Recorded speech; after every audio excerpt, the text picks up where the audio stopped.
የኢየሱስ ክርስቶስ 12ቱ ሐዋርያት ዓለምን ለመለወጥ ሁሉንም ነገር ትተው የተከተሉት ተራ ሰዎች ነበሩ። ነገር ግን ስለ እምነታቸው የከፈሉት ዋጋ ምን ያህል አሰቃቂ እንደነበር ያውቃሉ። አብዛኞቻችን ስለ ሕይወታቸው ብናውቅም አሟሟታቸው ግን እስከ ዛሬ ድረስ በምስጢር በጭካኔና በታሪክ ውዝግቦች የተሞላ ነው። በፈላ ዘይት ውስጥ ስለተጣለው ዮሐንስ፣ ተገልብጦ ስለተሰቀለው ጴጥሮስ ወይስ በሰይፍ ስለተገደለው ያዕቆብ መስማትን ይፈልጋሉ? በዚህ መንፈሳዊ ቪዲዮ ከመጽሐፍ ቅዱስ ከቤተ ክርስቲያን አባቶችና ከታሪክ ምሁራን የተገኙ እውነተኛ መረጃዎችን ይዘንላችሁ ቀርበናል። እስከ መጨረሻው አብራችሁን ቆዩ። የኢየሱስ ክርስቶስ 12ቱ ሐዋርያት አሳዛኝ ፍጻሜ። የኢየሱስ ክርስቶስ 12ቱ ሐዋርያት እንደ ዓሣ አጥማጆች፣ ገበሬዎችና የእጅ ባለሙያተኞች ካሉ ከተለያዩ የሕይወት ዘርፎች የተውጣጡ ቀላል ሰዎች ነበሩ። ጌታቸውን ለመከተል ሁሉንም ነገር ትተው ሄደዋል። የኢየሱስን ትንሣኤ የመሰከሩና ወንጌልን በዓለም ዙሪያ ለማሰራጨት የተጠሩ ነበሩ።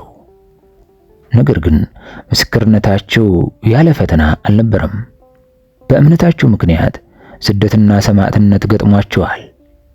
ሕይወታቸውንም ለክርስቶስ ፍቅር ሲሉ መስዋዕት አድርገዋል። አሟሟታቸው በተፈጥሮ ምክንያት አልነበረም። እያንዳንዱ ሞት ለጌታቸው የነበራቸውን ታማኝነትና የሰው ልጅ እርስ በርስ ሊያደርስ የሚችለውን እጅግ የከፋ ጭካኔ የሚያሳይ አሰቃቂ ምስክር ነው። ሕይወታቸውና አሟሟታቸው በምስጢር በውዝግብና በአስፈሪ ትረካዎች የተሸፈነ ነው።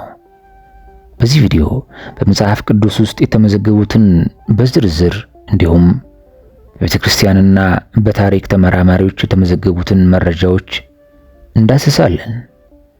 ስለዚህ ለቻናሉ ሰብስክራይብ እንድታደርጉ፣ ላይክ በተኑንም እንድትጫኑና ይህን ቪዲዮ እስከ መጨረሻው እንድትመለከቱ እንጋብዛለን። የመጀመሪያው ሐዋርያው ዮሐንስ። የሚወደደው በመጽሐፍ ቅዱስ ትረካዎች ውስጥ ማዕከላዊና ምስጢራዊ ሰው ነው። የዘብዴዎስና የሰሎሜ ልጅ ሲሆን የሐዋርያው ያዕቆብ ወንድም ነበር። ታሪኩ ከኢየሱስ ጋር ባለው ልዩ ቅርበት ይታወቃል። ብዙውን ጊዜም ኢየሱስ ሲወደው የነበረው ደቀ መዝሙር ተብሎ ይጠራል። ይህ ልዩ ግንኙነት ለዮሐንስ ስለ ክስተቶቹና ስለ ኢየሱስ ትምህርቶች ልዩ እይታን ሰጥቶታል። በመንፈሳዊ ስሜቱና በጥልቅ ግንዛቤው የሚታወቀው ዮሐንስ የኢየሱስን ትምህርቶች በማስተላለፍ ረገድ እጅግ አስፈላጊ ነበር። እንደ ደብረ ታቦርና በመጨረሻው ራት ጊዜ ከጌታው ጎን በተቀመጠበት ወሳኝ ጊዜያት ተገኝተዋል። ከኢየሱስ ሞት በኋላ ዮሐንስ በኢየሩሳሌም በነበረችው የጥንት ክርስቲያን ማህበረሰብ ውስጥ ወሳኝ ሚናን ተጫውቷል። የክርስቶስን እርገት የተመለከተ ሲሆን በሐዋርያት መካከል ወሳኝ አገናኝ ነበር። ይሁን እንጂ የዮሐንስ ጣፈንታ በምስጢርና በምሳሌውነት የተሞላ ነው። ዮሐንስ በተለይም በኤፌሶን ወንጌልን በመስበኩ ምክንያት በአጼ ዶማቲያን መሪነት የተለያዩ ስደቶችን ደርሶበታል። በትውፊቱ መሰረት ዮሐንስ ተይዞ ተሰቃይቶና ወደሚፈላ ዘይት በርሜል ውስጥ ተጣለ። ነገር ግን እግዚአብሔር በተአምር ሕይወቱን አተረፈ። ምንም ጉዳትም አልደረሰበትም። በተአምሩ ምክንያት አጼው በግዛቱ ውስጥ እንደ እስር ቤት ወደምታገለግለው የፍጥሞ ደሴት በስደት እንዲሄድ አዘዘ። ዮሐንስ ወደ ፍጥሞ ደሴት ከመወሰዱ በፊት ወደ ሙቅ ዘይት መጣሉን የሚያረጋግጥ ወይም እንደ ማጣቀሻ ልንጠቀምበት የምንችል የመጽሐፍ ቅዱስ ጥቅስ እንደሌለ ላሰምርበት እወዳለሁ። በዚህ ጉዳይ ላይ ያለን የቤተ ክርስቲያን አባቶች የሚባሉት የሰጡን ትውፊት ብቻ ነው። የቤተ ክርስቲያን አባቶች በእርግጥ ቀናተኛ ሰዎች ነበሩ። እናም ዛሬም ቤተ ክርስቲያን የምትጠቀምበት ስነ መለኮት ያዳበሩ ናቸው። ስለ ሐዋርያት አሟሟት ብዙ ታሪኮችና ዝርዝሮች በቤተ ክርስቲያን አባቶችና በክርስቲያናዊ አስተምህሮ ተገልጸዋል። በመቀጠልም ዮሐንስ ወደ ፍጥሞ ደሴት ተሰደደ። እዚያም በመጽሐፍ ቅዱስ ውስጥ በራእይ መጽሐፍ የተጠናቀሩና የተመዘገቡ የፍጻሜ ራእዮችን ተቀበለ። እነዚያ ራእዮች የእርሱን መንፈሳዊ ቅርበት የሚያጎሉና ስለ ወደፊቱ ጊዜ ጥልቅ ትምህርቶችን የሚገልጡ ናቸው። ስለ አሟሟቱ ክርስቲያን ትውፊት እንደሚገልጸው ዮሐንስ በሮማ ባለስልጣናት ብዙ የግድያ ሙከራዎች ቢደረጉበትም የሞተው በተፈጥሮ ምክንያት ነው። በኤፌሶኑ ጳጳስ ፖሊካርፕ መሰረትና በቄሳሪያው ዮሲቢየስ የቤተ ክርስቲያን ታሪክ ውስጥ እንደተረጋገጠው ሐዋርያው ዮሐንስ በትንሹ እስያ በምትገኘው ኤፌሶን በ100 ዓመተ ምህረት ገደማ በ94 ዓመቱ አረፈ። ይሁን እንጂ ቆስጠንጢኖስ ሊገነባበት መቃብሩን በከፈተ ጊዜ ባዶ ነበር ይባላል። በዕድሜው ብስለት ወቅት ዮሐንስ ለ10 ዓመታት በማሰላሰልና በማገልገል ያገኘው ጥበብ ተላብሶ በክርስቲያን ማህበረሰብ ውስጥ ምሰሶ ሆነ። በመንፈሳዊ ጥልቀት የተሞሉ ቃላቶቹ ምዕመናንን ይመሩ፣ ያርሙና ያበረታቱ ነበር። ከክርስቶስ ጋር አብሮ በመኖር ተቀዳው ትምህርቱ በስልጣንና በፍቅር ያስተጋባ ነበር። ይህም የበቃልዋን እምነት ስሮች ያጠናክር ነበር። በሚወደው ሐዋርያ የመጨረሻ ቀናት ከትሑት ጅምር በገሊላ ባህር ዳርቻ እስከ ኤፌሶን ውስብስብ ሴራዎች ድረስ የተመለከተውን ታሪክ መለስ ብሎ ያስብ ነበር። ኤፌሶን ቤተክርስቲያን ብዙውን ጊዜ ጠላት በሆነ ዓለም ውስጥ ማንነቷን ለመጠበቅ ትታገል ነበር። በጻፈው እያንዳንዱ ቃልና በሰጠው እያንዳንዱ ምክር ዮሐንስ የወንጌልን ዋና ነጥብ አጽንቶ ሰጥቷል። እርሱም በኢየሱስ ክርስቶስ የተገለጠው የእግዚአብሔር ቅድመ ሁኔታ የሌለው ፍቅር ነው። ኢየሱስ ለተከታዮቹ ያቀረበው አንድ ይሆኑ ዘንድ የሚለውን ልመና በመጥቀስ ማህበረሰቡ ለእውነት ታማኝ ሆኖ እንዲቀጥልና ፍቅርንና አንድነትን እንዲጠብቅ ዘወትር ያሳስብ ነበር። በራእይ መጽሐፍ በተመዘገቡ ራእዮች ዮሐንስ በስደትና በመከራ ውስጥ ላለችው ቤተክርስቲያን የተስፋና የድል አመለካከትን አቅርቧል። በሁሉም የክፋት ኃይሎች ላይ ስላለው የጠቦቱ የኢየሱስ ክርስቶስ የመጨረሻ ድል አመልክቷል። እነዚህ ምሳሌዎች ራእዮች ለክርስቲያኖች ለዘመናት የብርታት ምንጭ ሆነው አገልግለዋል።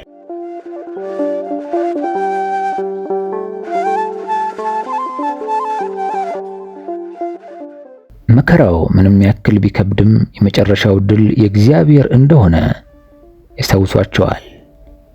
በሕይወቱ መገባደጃ ላይ ዮሐንስ እንደ ቤተ ክርስቲያን መስራች ሐዋርያ አንዱ ብቻ ሳይሆን እንደ እምነት፣ ፍቅርና ጽናት ምሳሌ የሚለካ ቅርስ ትቶ አልፏል።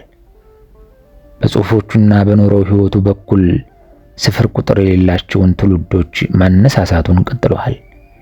ሁልጊዜም ወደ አዳኝና ለውጥ አድራጊው የኢየሱስ ክርስቶስ ፍቅር ጠቁሟል። ቀጣይ ያዕቆብ የዘብዴዎስ ልጅ ያዕቆብ በመባል የሚታወቀው በደብረ ታቦር በኢያኢሮስ ልጅ ትንሣኤና በጌቴሰማኒ የኢየሱስ ጭንቀት ወቅት ተገኝቶ ነበር። ከዮሐንስና ከራሱ ከክርስቶስ ጋር የነበረው የቅርብ ግንኙነት በሐዋርያት መካከል የነበረውን ጉልህ ስፍራ ያሳያል። በመጽሐፍ ቅዱስ ውስጥ ያለው አስፈላጊነት ከጴጥሮስና ከዮሐንስ ጋር በመሆን ለኢየሱስ በጣም ቅርብ ከሆኑት 3 ሐዋርያት መካከል አንዱ በመሆን ተረጋግጧል። እነዚህ 3ቱ ተአምራትንና ልዩ ትምህርቶችን መስክረዋል። ይህም ኢየሱስ በእነሱ ላይ የነበረውን ልዩ እምነት ያሳያል። ነገር ግን ከኢየሱስ ሞት በኋላ የያዕቆብ ጉዞ ድራማዊ ፍጻሜ ነበረው።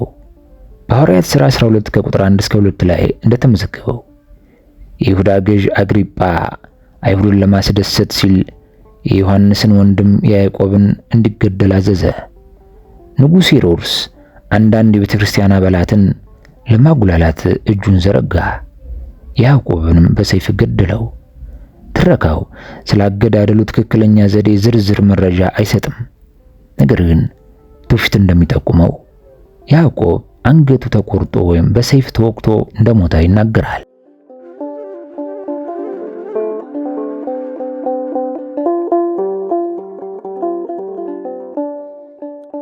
በቅዱስ መጽሐፍ ውስጥ ያዕቆብ የሚባሉ ሁለት ሐዋርያት እንዳሉ ልብ ማለት ያስፈልጋል። አንደኛው የዘብዴዎስ ልጅ ያዕቆብ ሲሆን አሁን የምናውቀው ነው።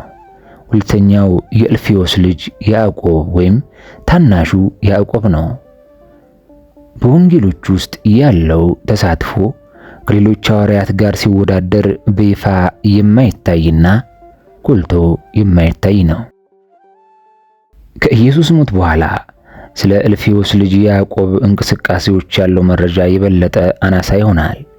ሆኖም የክርስቲያን ትውፊት እንደሚጠቁመው በወንጌል መስፋፋት ላይ ሚና እንደነበረውና ምናልባትም በሚስዮናዊነት እንቅስቃሴዎች ላይ እንደተሰማራ ነው። ስለ ያዕቆብ ሞት በቅዱሳት መጽሐፍ ውስጥ ዝርዝር መረጃ አለመኖሩና የትውፊቶች ብዛት በታናሹ ያዕቆብ ሞት ዙሪያ ያለውን ትረካ አጠራጣሪ ያደርገዋል። ይሁን እንጂ አብዛኛው የክርስቲያን አስተምህሮ የእልፌዎስ ልጅ ያዕቆብ በንጉሥ አግሪጳ ትእዛዝ በኢየሩሳሌም በይፋ አንገቱን ተቀልቶ እንደሞተ ያምናሉ። ያዕቆብ አንገቱ ሲቀላ የሚያሳየው ምስል ብዙውን ጊዜ በስዕሎች፣ ቅርጻ ቅርጾችና ሌሎች ሃይማኖታዊ ቁሶች ላይ ይገኛል። ሆኖም እንደ ሐዋርያት ሰማዕትነት መሳሰሉ ከክርስቶስ ልደት በኋላ በመጀመሪያው ክፍለ ዘመን የተጻፉ ሌሎች ምንጮች ያዕቆብ ከኢየሩሳሌም ቤተ መቅደስ ጫፍ ላይ እንደተወረወረና ከዚያም ተወግሮ እንደሞተ ይናገራሉ። በመጀመሪያው ክፍለ ዘመን ኢየሩሳሌም የጥንቷ ቤተክርስቲያን ምሰሶዎች እንደነበረው የያዕቆብ ሞት ዜና በየመንገዱና በየገበያ ቦታዎች በሰፊው ተስተጋባ። ሰማዕትነት ለኢየሱስ ተከታዮች ልብ ድንጋጤ ብቻ ሳይሆን በወጣቷ ቤተክርስቲያንና በአይሁድ እንዲሁም በሮማ ባለስልጣናት መካከል እያደገ ላለው ውጥረት ግልጽ ምልክት ነበር። የያዕቆብ ሞት የክርስቲያናዊ ተልእኮን አሳቢነትና ዋጋ ያረጋገጠ ወሳኝ ጊዜ ነበር። በምዕመናን ማህበረሰብ ውስጥ የያዕቆብ መለየት የሐዘንና የቁርጠኝነት ድብልቅ ስሜትን ፈጠረ። ጴጥሮስና ሌሎች ሐዋርያት አሁን ስላለው አደገኛ ሁኔታ የበለጠ በመገንዘብ በእምነት ጸኑ። እናም ኢየሱስ የሰጣቸውን ተልእኮ ለመቀጠል ወሰኑ። የያዕቆብ ሞት የጀመሩት ጉዞ ከባድ መስዋዕትነትን የሚጠይቅ የሚያሳምም ነገር ግን ጠንካራ ማሳሰቢያ ሆኖ አገልግሏል። ነገር ግን የያዕቆብ ሞት በከንቱ አልቀረም። በክርስቲያኖች መካከል አዲስ የወንጌል ስርጭትና ምስክርነት ማዕበልን አነሳሳ። ቤተ ክርስቲያን ምንም እንኳን ስደት ቢደርስባትም ከኢየሩሳሌምና ከይሁዳ ድንበሮች አልፋ ወደ ሰማርያና በመጨረሻም ወደ ሩቅ የሮማ ግዛት አካባቢዎች መስፋፋት ጀመረች። በሰማዕታት ደም የለመለመው የወንጌል መልእክት ተስፋና እውነት በተጠሙ ልቦች ውስጥ ለም መሬት አገኘ። ይህ በእንዲህ እንዳለ ታናሹ ያዕቆብ ድምፁን ያጠፋ ግን ወሳኝ የሆነ አገልግሎቱን ቀጠለ። ቅዱሳት መጻሕፍት ስለ ኋለኛው ተግባሮቹ ጥቂት ዝርዝሮችን ቢሰጡም የቤተክርስቲያን ትውፊት እምነት በማስፋፋት ረገድ ጉልህ ሚና እንደተጫወተ ይጠቁማል። በጸጥታና በጽናት የሰጠው አገልግሎት እርግጠኛ ባልሆኑ ሁኔታዎችና ተግዳሮቶች ወቅት ክርስቲያን ማህበረሰብ እንዲያድግና እንዲጠነክር አስተዋጽኦ አድርጓል። የሁለቱ ያዕቆቦች ታሪክ ያንዳንዳቸው የራሳቸው መንገድና ጣፈንታ ያላቸው ለተከታይ የክርስቲያን ትውልዶች መነሻ ሆነዋል። በቤተ ክርስቲያን ውስጥ ያለውን የተለያየ ጥሪ ይወክላሉ። አንዱ ለሕዝብ አገልግሎት እና ለድራማ መጨረሻ፣ ሌላው ደግሞ ለጸጥታ ግን ለተለየ አስፈላጊ አስተዋጽኦ ተጠርተዋል። በሐዋርያው ያዕቆብ የዘብዴዎስ ልጅና በታናሹ ያዕቆብ ሕይወት ላይ ስናሰላስል የደቀ መዝሙርነት መንገድ ብዙ ቅርጾች ሊኖሩት እንደሚችል እናስተውላለን። እያንዳንዳቸው ክርስቶስን የመከተል ጥሪን በራሳቸው መንገድ ተቀብለዋል። በአደባባይ የሰይፍ ሞትን በመጋፈጥም ይሁን በታማኝ አገልግሎት ድብቅ ጥላ ውስጥ በመሆን ታሪካቸው በቤተ ክርስቲያን ትውስታ ውስጥ ማስተጋባቱን ይቀጥላል። ይህም ሁሉን አማኞች የምንከተለው መንገድ ምንም ይሁን ምን እምነታችንን በድፍረት በፍቅርና በማይናወጥ ታማኝነት እንድንኖርና እንድንመሰክር እንደተጠራን ያስታውሰናል። ቀጣዩ ጴጥሮስ ነው። በመጀመሪያ ስምዖን ጴጥሮስ ተብሎ የሚጠራው የተወለደው በገሊላ ነበር። ጴጥሮስ የሰዎችን አጥማጅ እንዲሆን በኢየሱስ ሲጠራ ሙያው አሳ አጥማጅነት ነበር። ስምዖን የሚለው ስም በኋላ ወደ ጴጥሮስ ተቀየረ። ትርጉሙም አለት ወይም ድንጋይ ማለት ሲሆን ይህም በወንጌሎች ውስጥ የሚያሳየውን የእምነት ጥንካሬ ያመለክታል። ጴጥሮስ እንደ ቀናተኛ ደቀ መዝሙር ይገለጻል።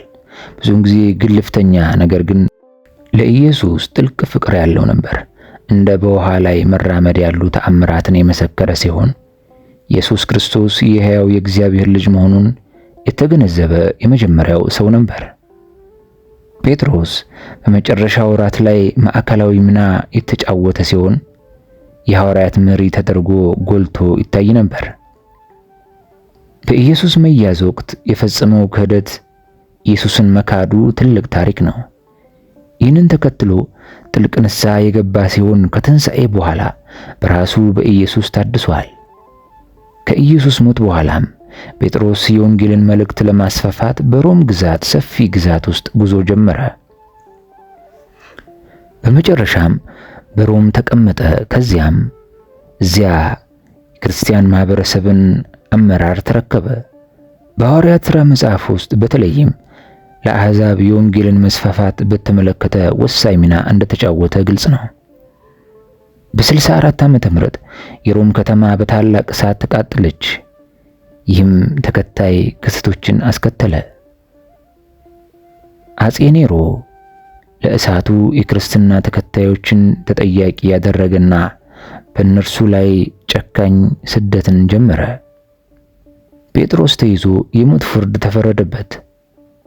ትውፊት እንደሚለው ጴጥሮስ እንደ ጌታው ለመሞት ብቁ እንዳልሆነ በመግለጽ በትህትና ተገልብጦ ቁልቁል እንዲሰቀል ጠየቀ። ለስቅለቱ የተመረጠው ቦታ የቫቲካን ኮረብታ ሲሆን ዛሬ ግርማ ሞገስ ያለው የቅዱስ ጴጥሮስ ባሲሊካ የቆመበት ነው። ለዓለም አቀፍ የወንጌል መስፋፋት ከፍተኛ አስተዋጽኦ በማበርከት ከክርስትና የመጀመሪያ ሰማዕታት እንደሆኑ ሞቱ በኢየሱስ ክርስቶስ ላይ ለነበረው የማይናወጥ እምነትና ደፋርና መጨረሻ ምስክርነት ይቆጠራል። ታሪክ እንደሚያስተምረን በዚህ ስደት ወቅት ብዙ ክርስቲያኖች ለከፋ ስቃይና ግድያ ተዳርገዋል። ነገር ግን የማህበረሰቡ እምነት ጸንቶ ቀጥሏል። ብዙውን ጊዜ እንደ ጴጥሮስ ባሉ መሪዎች ድፍረትና መስዋዕትነት ይጠነክር ነበር። የስደቱ ነበልባል ሲነድ የክርስቲያኖች እምነት ይበልጥ በኃይል ተስፋፋ። ጭቆናንና ሞትን የሚገዳደር የማይጠፋ ነበልባል ሆነ። በትውፊት እንደተነገረው ጴጥሮስ ቁልቁል ለመሰቀል ያደረገው ውሳኔ የትህትና ተግባር ብቻ ሳይሆን ለክርስቶስ የነበረው ታማኝነት ኃይለኛ ምስክርነትም ነበር። ይህ ምርጫ በጴጥሮስ ሕይወት ውስጥ የተከሰተውን ጥልቅ ለውጥ ያንጸባርቃል። በገሊላ ባህር ዳርቻ ከመጀመሪያው ግንኙነት ጀምሮ ከግልፍተኛው አሳ አጥማጅነት ወደ ቤተ ክርስቲያን ምሰሶነት እምነቱና እርግጠኝነቱ ስፍር ቁጥር የሌላቸው ሰዎች ከክርስቶስ ጋር በነበራቸው ጉዞ የመራ መሪ ለመሆን በቅተዋል። ሞቱ መጨረሻ ሳይሆን አዲስ ጅምር ነበር። በውድቀቶቹና በድሎቹ የተሞላው የጴጥሮስ ታሪክ ለሁሉም ክርስቲያኖች የመነሳሻና የብርታት ምንጭ ሆነ። በክህደትና በተሐድሶ በጀግንነትና በመስዋዕትነት የተሞላው ጉዞ ለዘመናት ያስተጋባል። ይህም የእግዚአብሔር ጸጋና ፍቅር ደካማ ልብን እንኳ ለመለወጥና ለማጠናከር በቂ መሆኑን ያስታውሰናል። ቀጣይ ይሁዳ ታዲዮስ፣ አጼ ኔሮ ሌላው ሐዋርያ ለይሁዳ ታዲዮስ ሞትን ተጠያቂ ይመስላል። እርሱም ሌቢዮስ ታዲዮስ ወይም የያዕቆብ ልጅ ይሁዳ ተብሎም ይታወቃል። በመጽሐፍ ቅዱስ ውስጥ በትንሹ ከተጠቀሱት ሐዋርያት አንዱ ቢሆንም አስተዋጽኦና ትሩፋቱ ግን ጉልህ ነው። በመጨረሻው ወራት ይሁዳ ታዲዮስ የኢየሱስን ቃላት ትርጉም ጠየቀ። ይህም የመንግስቱን ምስጢር ለመረዳት ያለውን እውነተኛ ፍላጎት ያሳያል። ከኢየሱስ ሞት በኋላ በተለይም በሜሶፖታሚያና በፋርስ አካባቢ ወንጌልን በማስፋፋት ረገድ ወሳኝ ሚና መጫወቱን ቀጠለ። በመጽሐፍ ቅዱስ ውስጥ ያለው ጠቀሜታ በመልእክቶቹ ውስጥ ይታያል። ለክርስቲያኖች የተጻፈች አጭርና ኃይለኛ መልእክት ደራሲ እንደሆነ ይታወቃል። በዚህ መልእክት ምዕመናን በእምነትና በወንድማማችነት ፍቅር ተግባር ጸንተው እንዲቆሙ ያሳስባል። ስለ ይሁዳ ታዲዮስ ሞት ክርስቲያን ትውፊት በዝርዝሮች ላይ ይለያያል። አንድ ትረካ ከስምዖን ጋር ሰማዕት እንደሆነ ሲጠቁም፣ ሌላው ደግሞ ተወግሮ እንደሞተ ይጠቁማል። ሌሎች ምንጮች ደግሞ ይሁዳ ታዲዮስ በመጥረቢያ ተቆራርጦ እንደተገደለ ይናገራሉ። ይህም በወቅቱ የነበረ ጭካኔ የተሞላበት የሞት ቅጣት ነበር። ምንም እንኳን የተለያዩ ዝርዝሮች ቢኖሩም ሞቱ ብዙውን ጊዜ ለክርስቶስ የነበረውን የትጋትና የታማኝነት ማረጋገጫ ተደርጎ ይወሰዳል። ይሁዳ ታዲዮስ የጠፋና ተስፋ አስቆራጭ ጉዳዮች አማላጅ ቅዱስ ተደርጎ ይከበራል። ይህም በጣም አስቸጋሪ በሆኑ ሁኔታዎች ውስጥ እንኳ የሚቀጥል ተስፋን ያመለክታል። ቀጣይ እንድርያስ የስምዖን ጴጥሮስ ወንድም። የስምዖን ጴጥሮስ ወንድም የሆነው እንድርያስ ምንም እንኳን ብዙውን ጊዜ በሌሎች ታዋቂ ሐዋርያት ጥላ ስር ቢሆንም ደቀ መዝሙሩ ከሆነበት ጊዜ ጀምሮ ከኢየሱስ ጋር ልዩ ቅርበት ነበረው። እንድርያስ በወንጌሎች ውስጥ ካሉ ወሳኝ ጊዜያት ጋር በተደጋጋሚ ይያዛል። ለምሳሌ 5 እንጀራና 2 ዓሣ የያዘው ልጅ ባቀረበበትና ለመለኮታዊ ኃይል መገለጥ መሳሪያ በሆነበት ጊዜ በመጽሐፍ ቅዱስ ውስጥ ያለው ጠቀሜታ በ12 ሐዋርያት ዝርዝር ውስጥም ይታያል። እዚያም በመጀመሪያዎቹ መካከል ሁልጊዜ ይጠቀሳል። ከኢየሱስ ሞት በኋላ የጥንት ክርስትናን ማስፋፋት ቀጠለ። የሚስዮናዊ ጉዞ ስኮትላንድና ግሪክን ጨምሮ ወደ ተለያዩ ክልሎች ወሰደው። በዚያም በባህል የቁስጥንጥንያ ቤተክርስቲያን መስራች እንደሆነ ይቆጠራል። ስለ እንድርያስ ሞት የክርስቲያን ትውፊት እንደሚጠቁመው በግሪክ ፓትራስ በመስቀል ሰማዕትነት ተቀብሏል። ከመሰቀሉ በፊት እንድርያስ በጭካኔ በመገረፍ ረጅም የስቃይ ጊዜን አሳልፏል። ሆኖም ስቅለቱ ልዩ ገጽታ አለው። እርሱ የተሰቀለው የኤክስ ቅርጽ ባለው መስቀል ላይ ነበር። ይህም በኋላ የቅዱስ እንድርያስ መስቀል በመባል ይታወቃል። እንድርያስም እንደ ጴጥሮስ እንደ ኢየሱስ ለመሞት ብቁ እንዳልሆነ ስለተሰማው በዚህ መንገድ እንዲሰቀል እንደጠየቀ ይታመናል። ቅሪተ አካሉ ከዘመናት በኋላ ተገኝቶ መርከቧ ከተሰበረች በኋላ በባህር ወደ ስኮትላንድ ተወሰደ። ሐዋርያው ፊልጶስ ልክ እንደ ጴጥሮስና እንድርያስ ከቤተሳይዳ ከተማ የመጣው ፊልጶስ ኢየሱስን እንዲከተል ተጠራ። በወንጌሎች ውስጥ ያለው የተለየ መታወቂያ ብዙውን ጊዜ የቤተሳይዳው ፊልጶስ ተብሎ መጠራቱ መነሻውን የሚያጎላና ተመሳሳይ ስም ካላቸው ሌሎች ሰዎች ለመለየት ይረዳል። ፊልጶስ ብዙውን ጊዜ በመጽሐፍ ቅዱሳዊ ታሪክ ውስጥ ካሉ ጉልህ ክፍሎች ጋር ይገናኛል። በአንድ ወቅት ኢየሱስ ፊልጶስን የሕዝቡን የመመገብ ጉዳይ እንዲፈታ በመጠየቅ እምነቱን ተፈታተነ። ፊልጶስ ምላሽ ከባድ ለሚመስለው ተግዳሮቶች ሰብአዊ አመለካከትን ያሳያል። ያሉትን ቁሳዊ ሀብቶች በመገምገም ለኢየሱስ ሲመልስ 5 የዳቦ ዲናር ለእያንዳንዱ ሰው ድርሻ ለመስጠት በቂ እንዳልሆነ ተናገረ። ምንም እንኳን የሰው ሎጂክ ይህንን ቢልም ኢየሱስ እንጀራውንና ዓሣውን ወስዶ እግዚአብሔርን አመሰገነ እናም በተአምር አከፋፈለ። እንጀራውና ዓሣው 5000 ወንዶችን ብቻ ሳይሆን ሴቶችንና ሕፃናትንም መገበ። 12 ቅርጫት የተረፈም ተሰበሰበ። ከኢየሱስ ሞት በኋላም ቢሆን ፊልጶስ ወንጌልን በማስፋፋት ረገድ ወሳኝ ሚና መጫወቱን ቀጠለ። የሚስዮናዊነት ጉዞው ተአምራትን ወዳደረገበትና ብዙዎችን በኢየሱስ ስም ወዳጠመቀበት ወደ ሰማርያና ሌሎች ክልሎች ወሰደው። አዲስ ኪዳን ስለ ሐዋርያው ፊልጶስ ሞት ተጨባጭ መረጃ አይሰጥም። ስለ አሟሟቱ የሚገልጹ መረጃዎች በዋናነት በቤተ ክርስቲያን ትውፊቶች ላይ የተመሰረቱ ናቸው። እናም በዝርዝሮቹ ላይ ግልጽ የሆነ ስምምነት የለም። ዘገባዎች እንደሚያመለክቱት ፊልጶስ በ80 ዓመተ ምህረት በሮማው አጼ ዶማቲያን ክርስቲያኖች ስደት ወቅት በትንሹ እስያ በምትገኘው ሂራፖሊስ ተሰቅሎና ተወግሮ ሞቷል። ቀጣይ ስምዖን ቀናተኛው። ቀናተኛው ስምዖን በመባል የሚታወቀው ስምዖን መጽሐፍ ቅዱስ ውስጥ ያለው ታሪኩ በልዩ ማንነትና ለመርሆች ባለው ጥልቅ ቁርጠኝነት የሚታወቅ ሐዋርያ ነው። በኢየሱስ ከመጠራቱ በፊት ስለ ስምዖን ሕይወት ብዙም አይታወቅም። ቀናተኛው የሚለው መጣሪያ ከእስራኤል ነጻነት ጋር በተያያዘ ከሚታወቀው የፖለቲካ ሃይማኖታዊ ቡድን ቀናተኞች ጋር ግንኙነት ሊኖረው እንደሚችል ይጠቁማል። ይህ ግንኙነት ከኢየሱስ ጋር ከመገናኘቱ በፊት ብሔርተኛ ቅንዓት እንደነበረው ያሳያል። ስለ ቀናተኛው ስምዖን ሞት ዝርዝሮች በቅዱሳት መጻሕፍት ውስጥ አናሳ ናቸው። አብዛኞቹ ዘገባዎች እንደሚገልጹት ስምዖን በጭካኔ ተሰቃይቷል። በሮማው አጼ ትራጃን የክርስቲያኖች ስደት ወቅት ሰውነቱ ቆዳው ተገፎና አካሉ ለሁለት ተቆርጦ ነበር። ቀጣይ ሐዋርያው በርተሎሜዎስ።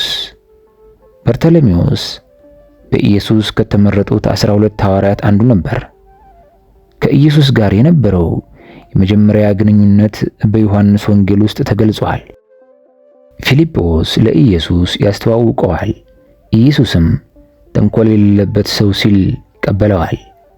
ከኢየሱስ ሞት በኋላ ሐዋርያው በርተሎሜዎስ ወንጌልን ለመስበክ ወደ ህንድ ተጓዘ። ብዙ ሰዎችን ወደ ክርስትና በመለወጥ ረገድ ስኬታማ ነበር። ይህም የአረማዊውን ንጉሥ አስቲያጌስን ትኩረት ሳበ። በበርተሎሜዎስ ስብከት የተበሳጨው ንጉሥ እንዲታሰርና እንዲገደል አዘዘ። ስለ በርተሎሜዎስ ሞት ታሪካዊ መረጃ ውስን ሲሆን ክርስቲያን ትውፊት የተለያዩ ትረካዎችን ያቀርባል። አንዱ ሰማዕትነትን እንደተቀበለ ሲገልጽ፣ የኦርቶዶክስ ክርስቲያን ትውፊት ግን ስለ አሟሟቱ የተለየ ትረካ የለውም።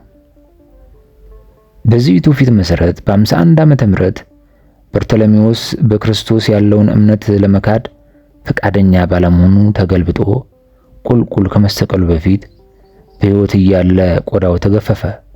ቆዳው ለሌሎች ክርስቲያኖች እንደ ማስጠንቀቂያ በይፋ ታይተዋል። ቀጣይ ሐዋርያውና ወንጌላዊው ማቴዎስ። በኢየሱስ ከመጠራቱ በፊት ሌዊ ተብሎ ይጠራ ነበር። በቅፍርናሆም ቀራጭ ግብር ሰብሳቢ ነበር። ሙያው በህብረተሰቡ ዘንድ ብዙ ጊዜ እንዲናቅ አድርጎታል። ነገር ግን ኢየሱስ እንዲከተለው ሲጠራው ሕይወቱ በከፍተኛ ሁኔታ ተለወጠ። በጣም ዘላቂው አስተዋጽኦ የአዲስ ኪዳን መሠረታዊ አካል የሆነው በወንጌል መልክ የተጻፈው ምስክርነቱ ነው። በጥንታዊ የክርስቲያን ትውፊቶች መሠረት ማቴዎስ ከኢየሱስ ዕርገት በኋላ ወንጌልን መስበኩን ቀጥሏል። ዘገባዎቹ እንደሚጠቁሙት ኢትዮጵያንና ፋርስን፣ አሁን ኢራንን ጨምሮ በተለያዩ ክልሎች ሰብኳል። ስለ አሟሟቱ በርካታ ትረካዎች አሉ። ሆኖም በጣም የተስፋፋው ትውፊት ማቴዎስ በኢትዮጵያ በምትገኝ ናባብ በተባለች ከተማ ቅዳሴ እያከበረ ሳለ በሰይፍ ተገድሎ ሰማዕት እንደሆነ ይገለጻል። ሕይወቱ በኢየሱስ ክርስቶስ ላለው እምነት ምስክር ነበር።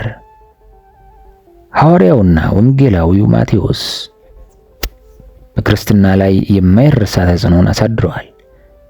ወንጌሉ የጥበብና የመመሪያ ወሳኝ ምንጭ ሆኖ ቀጥሏል።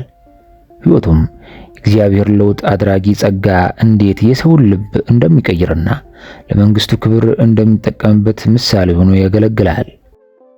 የማቴዎስ ታሪክ እግዚአብሔር ያለፈ ታሪካቸው ወይም ማህበራዊ ደረጃቸው ምንም ይሁን ምን በዓለም ላይ ባለው የቤዛነት ሥራው እንዲሳተፍ ሁሉንም እንደሚጠራ ማሳሰቢያ ነው። ቀጣይ ቶማስ ዲዲሞስ ወይም መንታው። ዲዲሞስ ቶማስ ወይም መንታው በመባል የሚታወቀው በኢየሱስ ከተመረጡት 12 ሐዋርያት አንዱ ነው። በመጨረሻ በገሊላ ዓሣ አጥማጅ የነበረው ቶማስ በወንጌል ውስጥ በቅንነቱና አንዳንድ ጊዜ ባልተለመዱ ክስተቶች ለማመን በማመንታቱ ታዋቂነትን አግኝቷል። ዲዲሞስ የሚለው መታወቂያው መንታ ሊሆን እንደሚችል ይጠቁማል። ምንም እንኳን የእርሱ ነው የሚባለው መንታ ማንነት በቅዱሳት መጻሕፍት ውስጥ በግልጽ ባይጠቀስም ከኢየሱስ ሞት በኋላ ቶማስ ስለ ትንሣኤው ጥርጣሬ ገለጸ። እናም የኢየሱስን ቁስሎች ከነካ በኋላ ብቻ እንደሚያምን ተናገረ። ይህ ጥርጣሬ ተጠራጣሪው ቶማስ የሚለውን ስያሜ አሰጠው።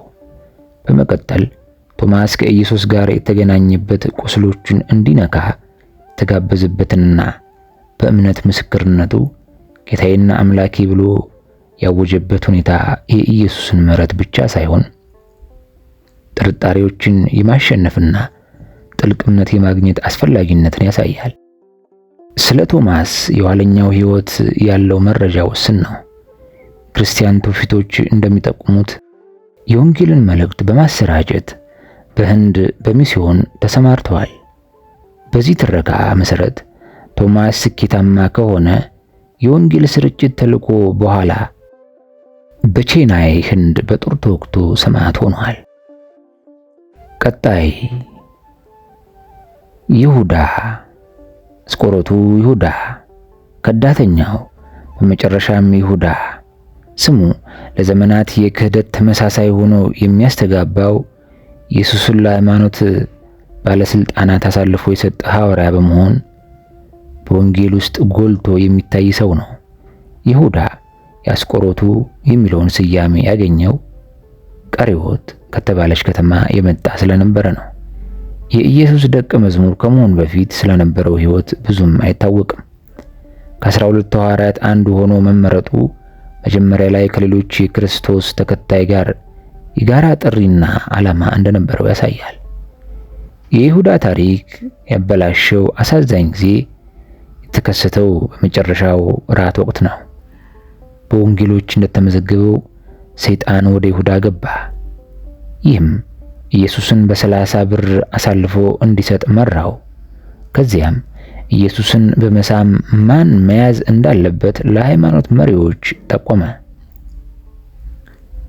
ለይሁዳ ክህደት መንስኤው ምን ነበር የሚለው ውስብስብና ግምታዊ ጥያቄ ሆኖ ቆይቷል። አንዳንዶች ስለ ምድራዊ መንግስት ከነበረው ግምት ጋር በተያያዘ የጠበቀውን ባለመፈጸም ወይም በተስፋ መቁረጥ ምክንያት ሊሆን እንደሚችል ይጠቁማሉ። ሌሎች ንድፈ ሐሳቦች የገንዘብ ተነሳሽነትን ወይም የክፉ መንፈስ ተጽዕኖን ይጠቁማል። ከክህደቱ በኋላ የይሁዳ ሕይወት ወደ አሳዛኝ ክስተት ተለወጠ። የተግባሩን ውጤት ሲገነዘብ 30ውን ብር ለሃይማኖት መሪዎች ለመመለስ ሞከረ። ነገር ግን የጥፋተኝነት ስሜቱንና ጸጸቱን መቋቋም ስላልቻለ ራሱን ሰቀለ።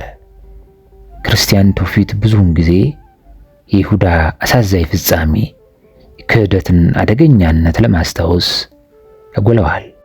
ነገር ግን በሰው ልጅ ነፃ ፈቃድና በመለኮታዊ ዕቅድ መካከል ያለውን ውጥረትም ያሳያል።